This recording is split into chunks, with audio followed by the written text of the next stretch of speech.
రచన అంటే మీరు ఈ మధ్య కొన్ని కథలు రాస్తున్నారు మీ జీవితాలకు సంబంధించి.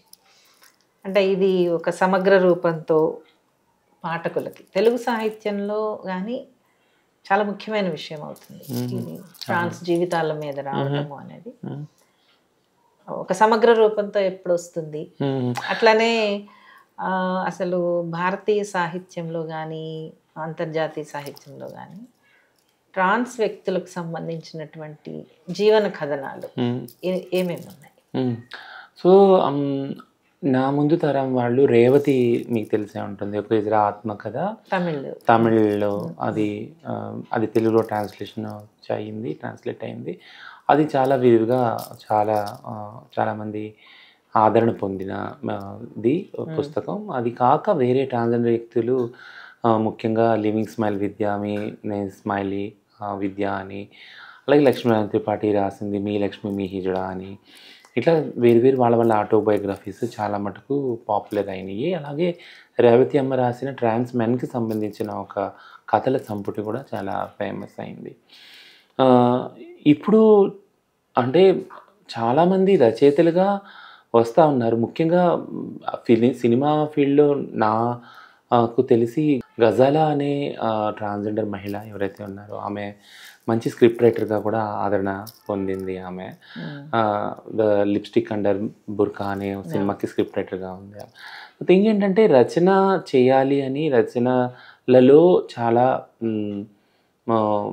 అంటే ట్రాన్స్జెండర్ వ్యక్తుల జీవితాలు, వాళ్ళ జీవన సరళి ఎలా ఉంటుంది, ఎటువంటి బాధ సాధకాలు ఉంటాయి అనే దాన్ని గ్రంథస్థం చేసిన వాళ్ళు చాలామంది కవయిత్రులు కవులు ఉన్నారు. సో బట్ నాకు అంటే నా జీవిత ఇది రాద్దామని ఆటోబయోగ్రఫీ మొదలు పెట్టాను నేను. బట్ కానీ ఇది 2 పర్వాలుగా రాద్దాం అనుకున్నాను. నా జీవితం అంతా తీసుకున్నప్పుడు ఎల్జిబిటీయే కాకుండా అంటే ట్రాన్స్గా నేను ఎల్జిబిటీ సముదాయంగా ప్రైడ్, స్వాభిమానం ఏదైతే ఉందో దాని గురించి పడే తపన, పోరాటం ఏదైతే ఉందో దాన్ని బేస్గా తీసుకొని నా జీవితాన్ని ఇవాల్యుయేట్ కాదు బట్ ఒక ఆ దృక్కోణంలో చూసుకుంటా దాన్ని గ్రంథస్థం చేయాలని పుస్తక రూపంగా తేవాలని ఉంది. సో దానికి స్వాభిమాన పర్వం 1, 2 అని పెడదామని అనుకున్నాను. ఇది కొంత ఫ్యాంటసీ కూడా అందులో ఉండుంటుంది. అంటే ఏదైతే కొన్ని విషయాలు నేను ట్రాన్స్జెండర్ వ్యక్తిగా అనుభవాలుగా చెప్పలేను, ఖచ్చితంగా వాటిని ఫ్యాంటసీగానే తీసుకురావాల్సి ఉంటుంది. కొన్ని అనుభవాలు చరిత్రలో గ్రంథస్థం అవ్వాలి. ఇవైతే ముఖ్యంగా ట్రాన్స్ బిల్ ఒక పెద్ద పోరాటం, అది 2016 నుంచి 19 అయ్యేంత వరకు. అది తెలంగాణ, హైదరాబాద్ నుంచి మొదలయ్యి దేశవ్యాప్తంగా, ప్రపంచవ్యాప్తంగా అది ఒక పెద్ద పోరాటంగా డెవలప్ అయింది అనేది అది ఒకటి మన ముందు జరిగిన సత్యం. అది కాక నాల్సా మీద అన్నట్టు నాల్సా జడ్జిమెంట్ వచ్చాక ఎటువంటి ప్రభావం ట్రాన్స్జెండర్ వ్యక్తుల జీవితాల మీద వచ్చింది. ముఖ్యంగా కల్చర్ అనే కట్టుబాట్లలో ఉన్న సమాజం అప్పుడు దాకా స్వేచ్ఛ అనే దాన్ని ఎలా చూశారు, దాన్ని ఎలా ఉపయోగించుకోవడానికి ట్రై చేశారు, అది చాలా చోట్ల దుర్వినియోగమైంది, సద్వినియోగం కూడా అయింది. సో రెండింటిని రాయాలి నేను యాక్చువల్గా, ఉన్నది ఉన్నట్టుగా. వాటితో పాటు జీవితాలు ఉంటాయి. అదొకటి. ముఖ్యంగా నేను స్టార్ట్ చేయడానికి ఏదన్నా వచ్చినప్పుడు నా బ్రెయిన్లో వచ్చేది హింస ముఖ్యంగా. ఎందుకంటే హింసని ఒక ట్రాన్స్జెండర్ వ్యక్తిగా చాలా దగ్గరగా ఉండి చూసిన వ్యక్తిని. అంటే నా జీవితంలో లేదు అని అనను, బట్ నాకున్న ప్రివిలేజెస్ వల్ల, చదువుకోవటం వల్ల కానీ వేరే ఏ పనైనా చేసుకొని బతుకోవటం ఉన్న వెసులుబాటు, అంటే నేను 20 సంవత్సరాల వరకు కూడా ఒక సెక్స్ వర్క్లో భిక్షాటంలోనే ఉన్నాను. చదువుకున్న డబుల్ పోస్ట్ గ్రాడ్యుయేట్ అయినా కానీ అప్పుడు చాలా మా వాళ్ళ జీవితంలో ఉన్న హింసని దగ్గరగా చూశాను. అలాగా అది కాకుండా ఇప్పుడు వచ్చే కొత్త వాళ్ళు ఎవరైతే ఉన్నారో, యంగ్ జనరేషన్స్ వాళ్ళు ఉన్నారు, 18 లోపు అయిన వాళ్ళు, 18 పైన పడిన వాళ్ళు ఇండిపెండెంట్గా వచ్చి ఒక సమాజంలో నిలదొక్కుని వాళ్ళు బ్రతకడానికి చేసే ఏదైతే ప్రయాసం ఉందో అందులో కూడా చాలా హింసని చూశాను. సో హింస అనేది ఒక బైనరీ సమాజము ఎప్పుడు కూడా అంటే అర్థం చేసుకోలేదు. ఆ హింసని అర్థం చేసుకోవాలని ఎందుకు చెప్తాను అని అంటే అసలు ఈ సమాజం మీద హింస జరగటం చాలా సహజము అనే ధోరణితో ఉంటారు. దీన్ని ఒక చిన్న ఉదాహరణతో నేను చెప్తాను. ఏంటిదంటే ముఖ్యంగా మహిళా ఉద్యమంలో మనం అనుకున్నాము నో అంటే నో రేప్ విషయంలో కదా. So it's no with even if it is like women are మహిళలు ఎవరైతే సెక్స్ వర్క్లో ఉన్నారో వాళ్ళకు కూడా ఒక రైట్ ఉంది, ఒక హక్కు ఉంది, ఒక స్వేచ్ఛ ఉంది. వచ్చి నువ్వు కష్టమైనంత మాత్రాన నేను డబ్బులు ఇస్తాను, నువ్వు నో చెప్పకూడదు అనేది లేదు కదా. వాళ్ళకు అంటూ కూడా హక్కు ఉంది. దాన్ని మహిళా ఉద్యమం చాలా క్లియర్గా గొంతెత్తి చెప్పింది ఈ సమాజంలో.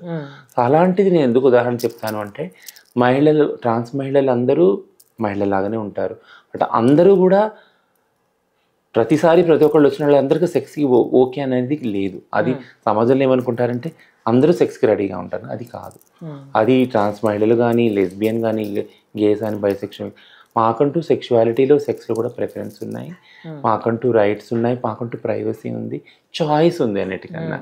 సో ఈ అండర్స్టాండింగ్ జరిగినప్పుడు, ఇది అండర్స్టాండింగ్ గురించి మనం మాట్లాడినప్పుడు సమాజంలో ఇది సైలెన్స్ అయినప్పుడు ఖచ్చితంగా హింస జరుగుతుంది. అంటే నో అని చెప్పినా కూడా లేదు అని చేసిన హింస ఏదైతే ఉందో అది మాటల ద్వారా కావచ్చు, చేతుల ద్వారా కావచ్చు, అది సైలెన్స్ అయిపోతుంది.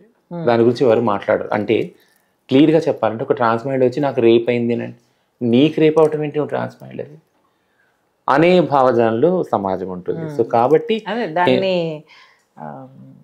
అసలు ఒక హ్యూమన్ బీయింగ్ గా చూడకపోవటం అల్టిమేట్. సో దాన్ని మా భాషలో హింస అంటే ఇది అంటే, నేను వెళ్తా ఉంటే గడప దాటి నవ్వు కూడా ఒక హింసేనా, చెక్క మామూలు చెక్క చప్పట్లు కొడతారు వెనకాల, అది కూడా ఒక హింసే నాకు.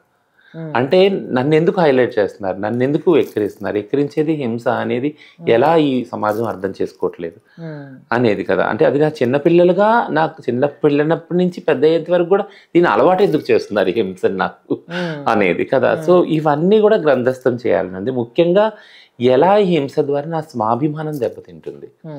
ఇది క్లియర్గా ఒకప్పుడు చెప్పాను, ఒక బుక్ ఆవిష్కరణ సభలో సంధ్యక్క కూడా ఉన్నప్పుడు. స్వాభిమానం అంటే ఏంటని డైరెక్ట్గా అడిగారు నన్ను. ఎవరు అడిగితే స్వాభిమానం ఏంటంటే నేను ఎలా చెప్పను అంటే, నేను నాకు నేర్పించింది నా మెంటర్స్ ఎవరైతే ఉన్నారో, సోనాగాచి రెడ్ లైట్ ఏరియా నుంచి సెక్స్ వర్కర్కు చిల్డ్రన్ నాకు మెంటర్స్ యాక్చువల్గా. వాళ్ళు చెప్పింది ఏంటంటే, నేను ఏదైనా రోడ్డు మీద నడిచేటప్పుడు, ఏదైనా బస్ ఎక్కినప్పుడు, ఏదైనా ట్రైన్ ఎక్కినప్పుడు, ఈ రోడ్డు నాది కాదు, ఈ బస్సు నాది కాదు, ఈ ట్రైన్ నాది కాదు, నాది కాదు అన్నప్పుడు, నాది కాని చోట నేను వెళ్ళినప్పుడు కూర్చున్నప్పుడు నాకు ఏదైనా ఎవరైనా చేయొచ్చు అనే భయం ఏదైతే నేను క్యారీ చేస్తానో, అది that it self is pride యాక్చువల్గా. వాటిని ఓన్ చేసే ఏదైతే మీకుందో బైనరీ సమాజంలో, ఒక ఆడపిల్ల మగపిల్ల అనుకోదు అలాగా.